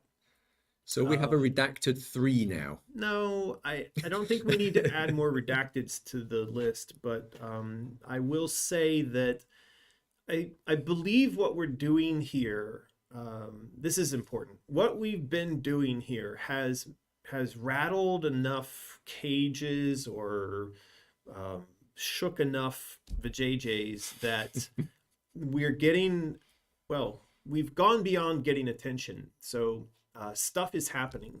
And I want to say more than that, but I can't. But with that stuff happening, the work that we're doing here will become foundational to the things that happen next. So much information. It's all so clear now. And I know, I imagine that some of the people involved in the stuff and the telling me to keep my mouth shut are probably watching this right now, and they're either laughing or they're like gritting their teeth, like "shut up." So anyway, They'll be laughing. They know nothing's going to get said. So I'm going to shut up now, but I just want to say that I think we're doing a really good job of not only making the right kind of noises about what we're trying to get done here, but also by putting this together, we're going to be in a really good position to help guide a lot of what comes next. And that was part of the plan all along, was to build something that does such a great job of outlining what this next game is, that it would be very difficult for rational people to say this shouldn't be made, right? So I think we're getting to the point where the effort is starting to pay off, and that's great, and so we should all be happy. Does that sound right? It does. Okay. That just reminded me. I saw a fantastic cosplay the other day of that dress that was like in like the forest, and it was set up nice, and it was all burnt at the back. Searched for ages, and I could not find the cosplayer. Oh. It was a repost. Oh. I did everything. I did reverse image search. Well, if you're brilliant, if you're the cosplayer that Martin is searching for, call Crime Stoppers at 888 Crime Stoppers and turn in an anonymous tip so he can find the burnt Alice cosplayer that he's looking for. And I did see a comment from Ninja Viking that was quite amusing. Apparently one of the teachers in their high school called Madness Returns, or the first one, either one, they called it satanic. Good. Maybe it was the first one. That's great. Yeah. Yeah, that's wonderful. Okay, so that is where all of the work that we're doing, art, story, narrative, all that, it's going into this design Bible. Good progress is being made on that. The team that does that is supported by all of our patrons over on Patreon. So if you want to help to continue to make this document and the vision of Asylum a reality, please go over there and consider supporting those guys. All the money from Patreon goes to support this, and so it's a good way for you to convert your love and passion into something getting made real. So there you go. Yeah, so that's good. Now it's time for another prize. Oh man, is it time's flying today? Flying by. It really is. Oh my god, we haven't even got to half the stuff, and I mean, like, I really want to talk about this little guy. Oh wait, that's not the winged one that she sent over. This one? No, that's not even the right one. Where's the bottom right? Where's bottom left? Oh, there we go. Yay! I want to talk about him. He's super cool. All right, well, we got to do prize time, so let's ask a question. Ooh. What's the question we're gonna ask? Jeez.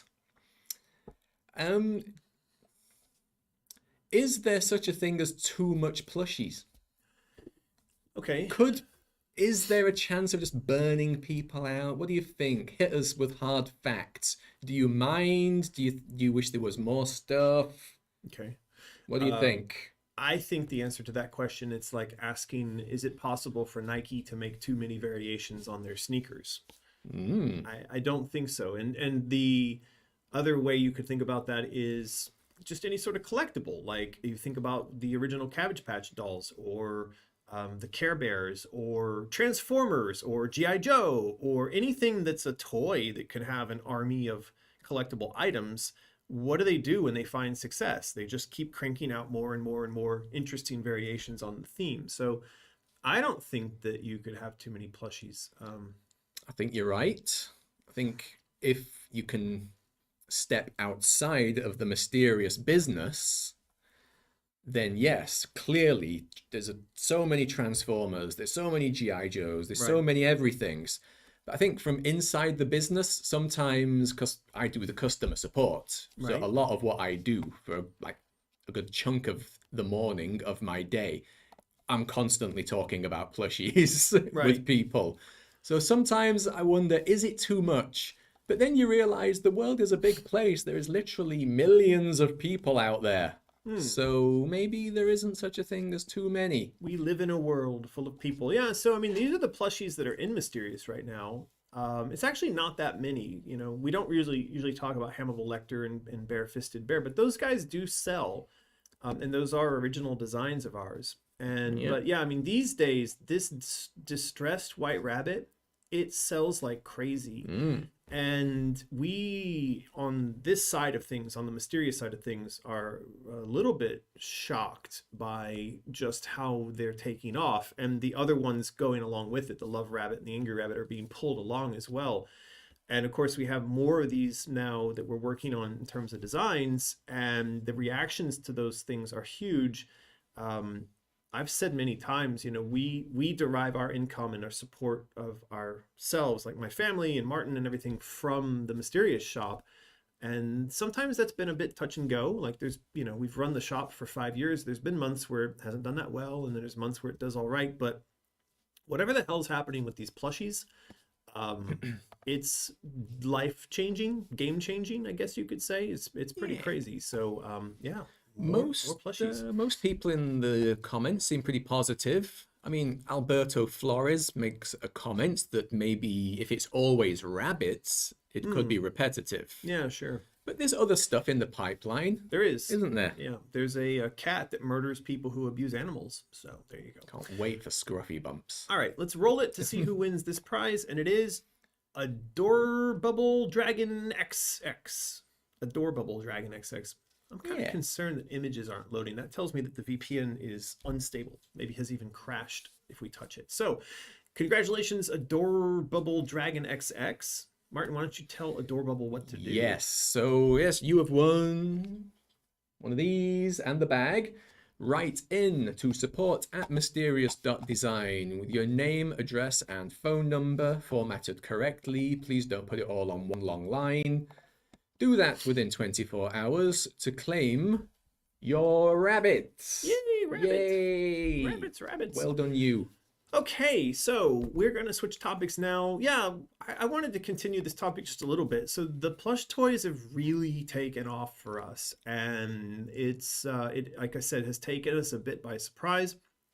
We owe a lot of thanks to Jennifer for being the primary designer for a lot of these, and you know, she's the one that does the sketches, which we then crowd design the feedback on, and then we send to the factory, and then the factory builds the things, and then we've got plush toys and we send them around the world. So she's been taking inspiration. We started with the rabbit, and then we kind of morphed that into emotional angry rabbit, love rabbit.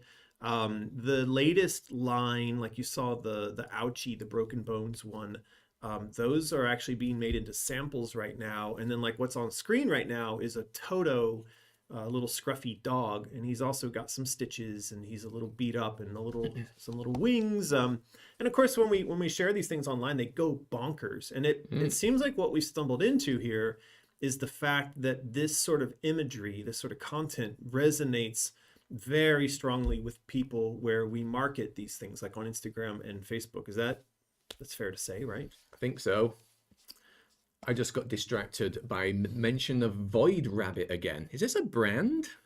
I don't know what a void rabbit I is. don't know. Maybe Have somebody to, wants to have to Google explain that. that. But I have seen that a little bit. You know, there are people down in Australia who are like, "Oh, these remind me of this rabbit brand, or this brand of toys that we had when we were a kid." And I've looked those up, and the idea of sort of like patchwork toys in general or patchwork rabbits, it's not original. There's nothing new here. Like Shakespeare said, there's nothing new under the sun, which is, one of the reasons why, in a sense, it's a little bit surprising that you can make a slight variation on a theme like a plush rabbit and have people come after it as aggressively and passionately as people have been doing. I think what we've got in our designs oftentimes is the patchy stitchwork stuff. It looks like they've been kind of broken and then sewn back together. But I don't even think that that's terribly unique. I've seen other distressed toys for sale. I always love it when I post something on Instagram and then someone will be like, "You thief, you stole this from my friend over on Etsy." And then you go and look and you're like, okay, so they share the fact that they're patched, but that's about it. That's about it. And you're being really aggressive. Like, wow, your friend came up with the idea of patched rabbits. Yeah. Wow. So anyway, I'm obviously we're really happy, like our family's really happy that these things are doing so well. And we're really interested in keeping you, the audience, involved with the development of the process and the new ideas and things. So yeah, if you like these things, over on Instagram, we often post up the new designs and we ask for comments and feedback. So we love to get people engaged with this and help, that helps us decide what comes next. So yeah, it's been a really interesting and fun process, and it's great to see that it's being successful. It has. Yeah. Alpha 1412 is looks like they're off to bed. All right. Good night. Thanks for joining us. See you next time. All right. So I know, Martin, you've got, now that we're done with all that plushy dreadful stuff, you have a list of comments and questions from our patrons. Have we gone through all the art? Ooh, what are those? Thanks, Martin. I really appreciate you pushing the live stream to a place that I was trying not to go. That's great. You didn't have to click on it. You could have just said nothing, and then we could have moved on. That's great. Thanks for sidetracking us there, Martin, with very little time left to do everything. So yeah, this was art that Joey did for Oz. This is for Oz Adventures, and this was a pumpkin spice Dorothy. I like it. Yeah, she did this, and I think there were a couple of other Dorothys that she did, and then she told me that she just sort of randomly stumbled on these in a folder somewhere and thought she should send them to me. So I was gonna maybe talk about them today, but it felt like we were running out of time. So thanks again, Martin, for schmime for bringing it up. That's I what I say. really appreciate that. Everyone's really appreciating it, though. Look. Yeah, So that's right. It's for the best. Thanks everybody. Please encourage Martin's bad behavior. Oh look, it's Martin with a wig. What's going on there? She's a witch. What do you mean, what's going on there? Can't you tell? She's a witch. Is it a she? She's a witch. Sure, it's a she. I don't know. I mean, I really Are we assuming genders again? This looks like Mick Jagger's lips. There's something going on. It actually looks a lot like Mick Jagger, just in general. I don't know. Maybe this is Witch Jagger. So yeah, she's a witch. She's a witch. Burn her. All right. That's a weird one. Tall, like the hot lady in Resident Evil 8, but not hot. Yeah. So she's spooky. And so this is Oz Adventure stuff. This again was art that was in a folder that Joey forgot, and then she sent to me. Just a quick Oz Adventures update. Radar have put the package out there. We've talked to a couple of potential networks, and we also are in conversations now with a potential writer-director who I like very much, and I'll be talking with that person actually later this week or early next week. But it sounds to me like we're pretty close to convincing them to join the project, and if we sign on that person who's a notable writer-director, it will greatly increase the chances that the project gets picked up by, like an Amazon or an Apple or an HBO or someone like that. And so, yeah, Oz Adventures is happily moving forward. Can't complain there. True dat. Yay. All right. Okay. Let's see what we got here. No, what's that? What's that over there, Martin? What's that? What's that say right there? What's that? What's in your water bottle there? What's that? It's water. What was that? What are you doing? Scared the crap What out are of you me. doing? What was that? Jesus Christ. I thought it was like a cockroach. Get out of here. What's wrong with you? What was that even? It's like a little rubber stud. God. Where'd that come from? I don't know. All right. Oh dear. Well, we should let someone win that. That should be the next prize Maybe we give throw, away. Well, throw that in with the next. I don't know if everybody thing. even saw what happened just now. Okay. It was. Hold it over there so you can see it. You've got the little down cam. Why don't you point at it with the down cam? So we were sitting here and suddenly Suddenly this just rolled This- at us this for no flew out goddamn of reason. it came out of the ceiling or something, and I don't know. Okay, thanks, Martin. Thanks, Martin. Oh dear. Okay. Scared me. Scared me. Scared me because it scared You know the people on Twitch now, they're just going to be cutting that bit out of the video. I don't think that the camera was on us when it happened. I think they could just hear us. They couldn't see us. Okay. Yeah. Well, the first bunch of things that didn't print out was just people choosing A, B, C, or D on the A, B, C, D pictures you saw earlier. You mean on this one? Yes. So most of them, I think, went A and D. Celtic Kitty said D. Charlia Nelson, A and C. Which one? Oh, C was Bubbles. Veritas Lynn, D gets their vote. But yeah, now that we know that this has actually been chosen, I guess that's not so relevant. I just want to say to Jennifer, I think we have a new concept for a horror movie / toy, and that is a little anti-skid pad. It's It'll the be like, tiniest black dot. It's coming to get you. It's hiding in the dark. It's anti-skid. Could be. Perhaps. Oh dear. Oh boy. So what was this? These were comments from when you posted that we did a Discord live chat. I don't know if anyone currently here in the stream joined us for our Discord. I'm sure some did. But yeah, what were people saying about it? Nicholas Brokaw was going to have to give it a listen for sure. You were there. Sure, you were there. Greg, I saw this comment mentioned a couple of times, and it was based on what was said in the Discord chat. But we'll go with Greg's for now. Apologies in advance if this seems overly negative. But after reflecting on yesterday's crowd design session, I am in full agreement with the idea that American floated near the end of potentially paring the story down. Wondering if perhaps the narrative of Asylum is starting to get muddied by excess ideas. Yeah, so the post you're referring to, in case people want to go over and check it out, it is on Patreon. It's free to view. It's called Narrative Crowd Design Session, parentheses, recording. And this was a recording of a conversation we had with our patrons over on Discord, and we were specifically talking about the Alice Asylum narrative and the fact that while the majority of the narrative is complete, I've been kind of searching around trying to figure out how to tie together some of the themes and some of the critical scenes.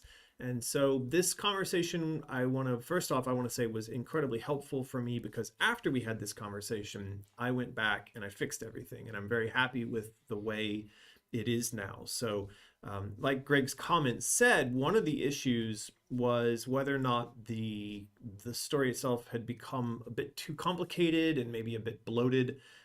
I had replied to Greg and to Nicholas that there's a famous quote, maybe from William Faulkner, but I'm not sure. But I know Stephen King also has this, he, I think, says, kill your babies. But anyway, the quote is that in writing, you must kill all your darlings. That means a lot of times you write stuff and you become quite fond of it, and then it gets in the way of finishing the thing because it's an obstacle, not a good positive addition.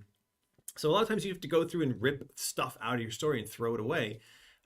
So I did that. After we had this conversation, I realized that there were a couple of things that were really easy for me to turn a switch. I'll just make one example. That is that in the original version of the story that I was working on, I had given the Queen of Hearts the motivation that she wants to rule all of Wonderland. And when she finds out that there is a wonderland above the snow globe, she decides she wants to rule that too. Well, it kind of sounded all right on paper that, you know, you've got a character whose primary motivation is to rule it all. But in relation to the central story, which is child Alice and the fact that she's supposed to be locked in a prison, and the queen and all of the other characters in Wonderland are meant to be sort of they're her jailers. You know, they're all in there basically together to keep child Alice locked up. If suddenly the warden of the prison's like, yeah, whatever, you guys have fun in prison, I'm going up to rule this larger Wonderland, it caused a lot of problems. So I stripped that out and I simplified it to no, the queen's primary objective is to keep Alice in prison. And once I did that, like a lot of other problems around the notion of what the queen was doing just went away. So yeah, I think that session was really helpful, and comments like Greg's were spot on. I know that Nicholas also had similar feelings. Lucky Dragon also had similar feelings. So that was really good. That session was really helpful for me. Yeah. Well, like you say here, and it's on the screen, Lucky Dragon said the same thing. I too think the story has become too complicated. Can't get past the fact that since child Alice is a figment of Alice's mind, I find myself not really caring about her plight. That's a whole nother can of worms. That's a separate thing, isn't it? That is. And I know that the concept of steaks, not as in tasty, delicious cow steaks, but steaks as in the peril that the character is in if they don't manage to complete the overcoming of the obstacles. That is a question that also comes up alongside the issue of it all being in a dream state or inside of the imagination of Alice. That we also have a way to solve. So I'm not just completely waving that away, but that is something that we can talk about and that I have written down that can be solved. But yeah, the simplification thing was the result of the narrative conversation we had. And again, I'm really thankful for that. Catherine Alice North suggests they're actually still using when we told people to write suggestion. Well done, Catherine. Thought about the visualization of the Alices talking to each other. You know how in Madness Returns, when you leave a radula room, there's the whole zoom into Alice's eye thing. Maybe something like that. The other Alice is kind of in the eye. Yeah, it's good to see comments like this. I think a lot of times these suggestions are correct. That is one way in which you can visualize the Alices talking to each other. I think I said during that Discord that I was trying to find something maybe a bit more thematically relevant, and also perhaps something that feels a little more innovative. You know, whenever we're talking about telling story, whether it be on television and movies and games, whatever, we don't like to reinvent the wheel. That's why things become cliche, right? So I was hoping that we might avoid the cliche of she's talking through the mirror, or we zoom into her eye, or, you know, because that, like, stuff like that's been done a lot. And that's not to say that this comment or these kind of suggestions aren't good. That's my struggle, is I'll read things like that and I'll think, you know, what, how can we shake this up? So I'm still thinking about that. And, but right now at the moment, what I did was I just stripped all that away. I just said, like, no, you know, the child is in prison. The child doesn't need to talk to the adult. And I've pushed all that to a later sequence where it will be necessary. But I think by the time she gets to the place where it's necessary, we will have established some ways in which that can be done, and they will be more thematically cohesive, basically. All right. Moving on. This was the Illuminating a Scene post. Rugner's Custom Creations. I like the idea, and the initial sketch does capture it. So that was Omri's Alice being led away by the police thing we talked about. Has somebody spammed our comments by trying to send our patrons to their Patreon page?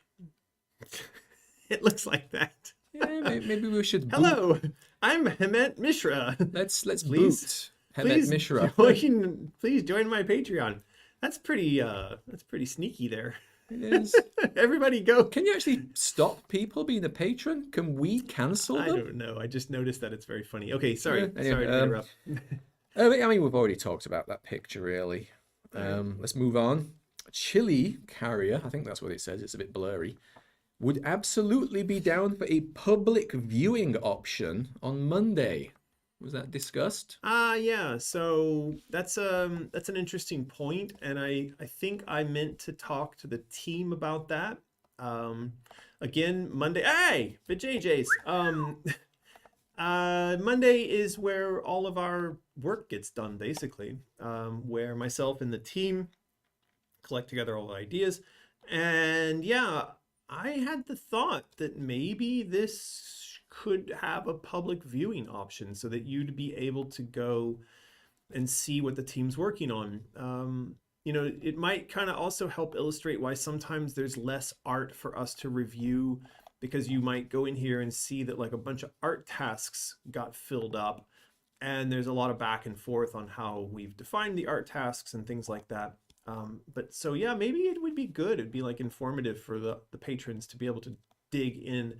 I only thing I worry about is does it start to create an overflow of feedback when a lot of the stuff that's going on in here, we are doing our own internal feedback. You know what I mean? Like if you went and saw this art task and you were a patron and then you started writing a lot of comments on Patreon, like furiously, like, I saw in this art task that such a thing is going to happen. How dare you? Before I ever got in there and was like, oh, hey, yeah, we can't do that because XYZ. I just Yeah. worry it might create a lot of noise. It may be a step too far. I mean, not for any, ooh, we've got to keep this secret reasons, but yeah, it could have consequences. Yeah, and the other thing is that I know that we, as creators, like myself and Alex and the artists, there have been occasional moments where we've said that the visibility or the scrutiny can be quite heavy, right? To know that when we even do a first sketch, it can generate a bunch of feedback that misses the point. I don't know if opening this up would also increase that sort of issue. So yeah.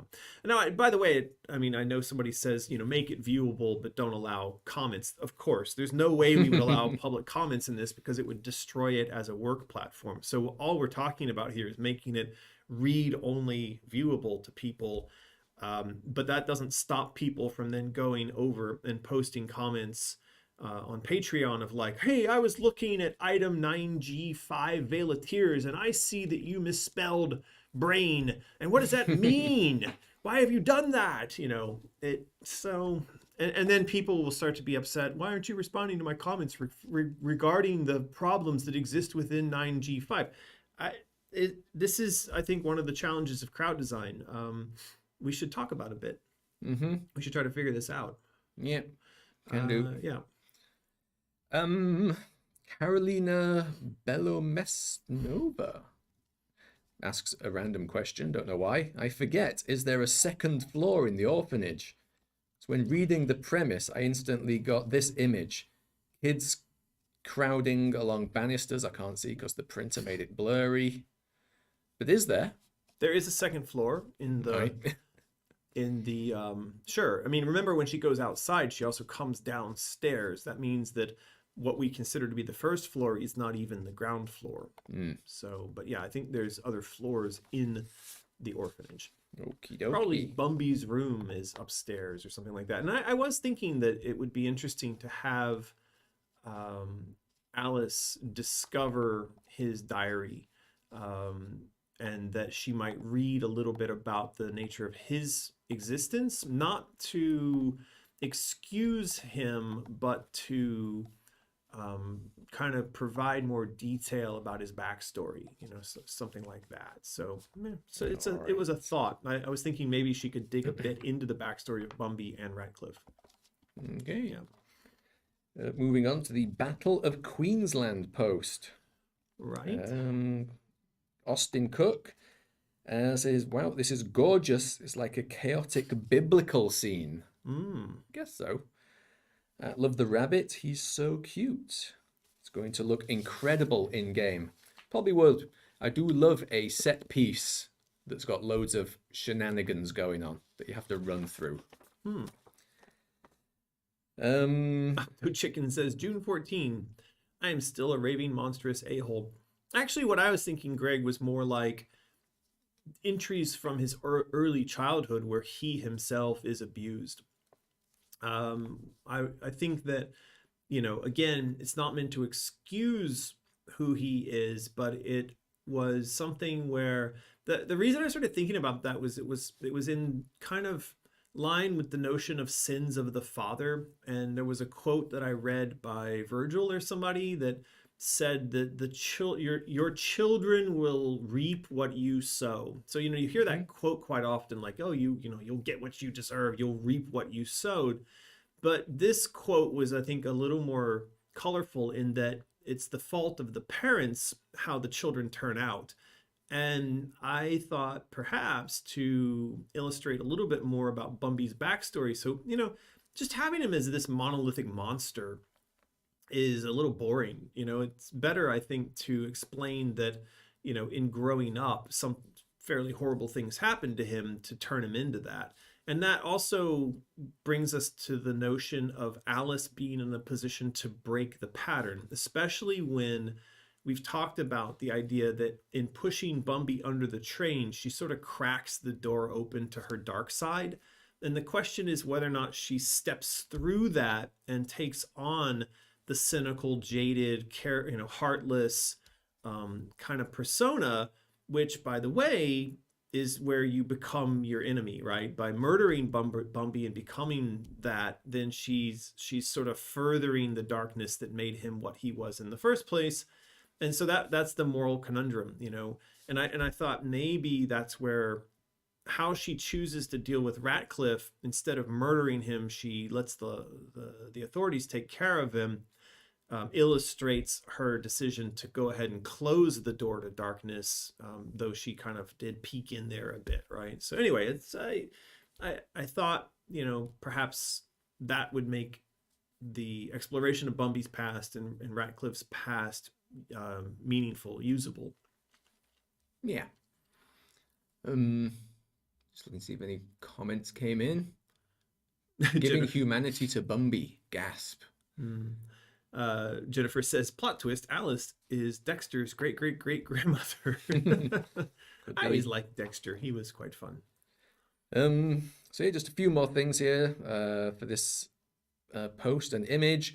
Ruan Soapbar. It's amazing. We'll definitely use this as a background. Did you post the full res version of this? Yeah, I posted it as a file attachment to the Patreon post because one of our patrons was like, I downloaded it and it was only 800K and that's not suitable for my HHHD monitor. So I went back to the post and I uploaded a 12 meg full res file of that image to the Patreon post, this image. Okay. Yeah. By the way, I don't think you all sound like that. I'm sorry that I'm sorry I make funny voices when I pretend to be voicing other people. So. Savo says it looks great. Nicholas Brokaw again says it's wonderful. Oh, and here's the one. Can't see the name. It's blurred again because of the printer, but it's about the ball joint on the knee thing. Yeah. It was I think it's fine. It might not be perfectly accurate, but we know what it is. That coming from you, who demands HD-ness and perfection in all things. I mean, the way they're designed, she wouldn't be able to run around. So She's clearly able to run around. You can see her doing it now. Right. Okay. I saw somebody ask the question of whether or not there'll be multiple endings in Asylum. No, there won't, because that wouldn't make sense because it's a prequel. And also, why do people always ask about multiple endings? Are there a lot of games that have... Maybe not multiple, but there's like extra scenes and stuff if you platinum or 100% a game. I guess it makes sense in some games that can have different branching paths. I see. I guess it's just something nice to aim for, a little extra gameplay stuff to strive for in there. Right. So yeah, no, I mean, I've said this before. As a story writer, I don't sit down and write and then be like, ooh, this could end this way. No, I mean, there's a singular goal that the main character has in this story is for Alice. She wants to escape home. She wants to escape prison. She wants to return home. And there shouldn't be another ending for her. She should find her way home. She should escape prison. As long as it's a story of redemption and it has a positive ending. Obviously, if that was her goal and then she doesn't get that, that's completely different. But I do want this to have a positive ending, so no multiple endings. All right. Okay. We have answered all the questions. We've looked at all the art. We've not yet given away all the prizes, but we will very quickly just do the thing, which is if you go over to AmericanMcGee.com, there's a list of stuff. One is you could sign up for the mailing list. Another is you can follow me on various social medias. Then you could also go and become a Patreon patron, Insane Child. If you're over on Patreon, again, you're supporting our artists, and oftentimes you can get fun physical goodies, and you can get art prints, and of course you get early access. And we're working right now on this. This is the new coin design. Well, it's the same coin design, but it's been adjusted so that it can be made. Always good. Because the factory was complaining that the previous coin design was, you guessed it, too detailed. Right. Go Alex. So at least I'm not the only one who tells Alex that his work is too detailed. The factories also tell him that. So anyway, this is going to be a decision coin, and it's got some fun quotes on it, and it's got some fun numbers on it, and it's meant to sort of mark just how long we've been plugging away at trying to get this new game made. So yeah, this will be a patron perk, but I guess also will go on sale at Mysterious at some point. Yeah. But I guess you'll get a better deal if you're I don't. What? The deets haven't been worked out. Okay. All right. Well, so yeah, that is another thing you can do is go support over on Patreon, and you can get fun perks like that. And then last but not least, you can go and buy stuff from Mysterious. I used to think it was funny that we sold a lot of skulls, but I now think it's funny that we sell a lot of plush dolls. So maybe we should replace that skull with a rabbit. Maybe. Yeah. So that's the stuff. So It is the stuff. there you go. Really Are appreciate everybody. we giving a shout out to FPS this You can. week? He didn't email us, so I Well, kind of let's forgot. do a quick one now then. As you can see down here, this logo, FPS, is a little documentary from our biggest supporters. I mean, if you're gonna do a shout out, don't miss It is a documentary. it. A little document. A little documentary. Way to sell it, Martin. Yes, Andrew and Deborah over at Freaky Fandoms. They've been supporting us for ages. This is it Kickstarter?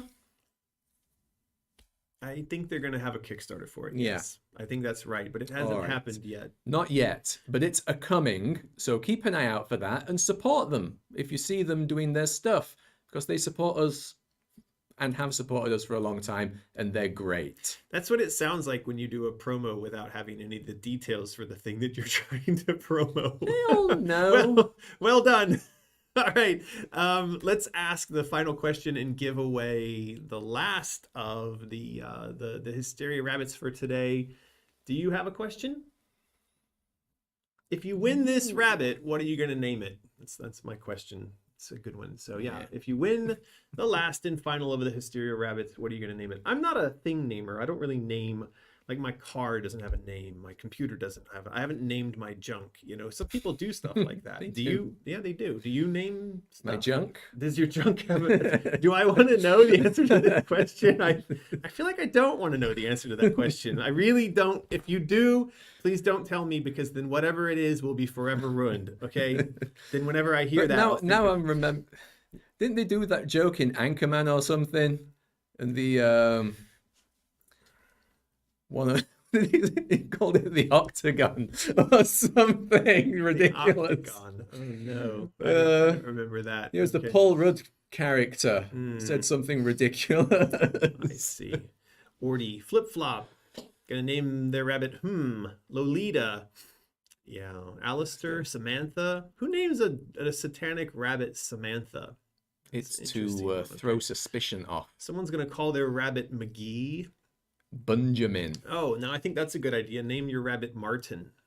Why not? Dirty Bean. Dirty bean sounds like something you'd name your junk. Does. I guess. All right. Oh boy, freedom gas. That's a good one. I like that. All right. Well, I think we've got enough of potential rabbit names. So let's go ahead and roll it. Alice, going forward. Ooh. Congratulations. You have won yourself a Hysteria rabbit. So all you got to do is send an email to support@mysterious.design. Include your name, your phone number, your mailing address. Do all of that in a human readable format that doesn't create angst or anxiety for Martin. Do that also within 24 hours so we don't laugh at you and not send you the rabbit. And yeah, it's about it. Congratulations. Yeah. What is the email, says Alice, going forward? support@mysterious.design.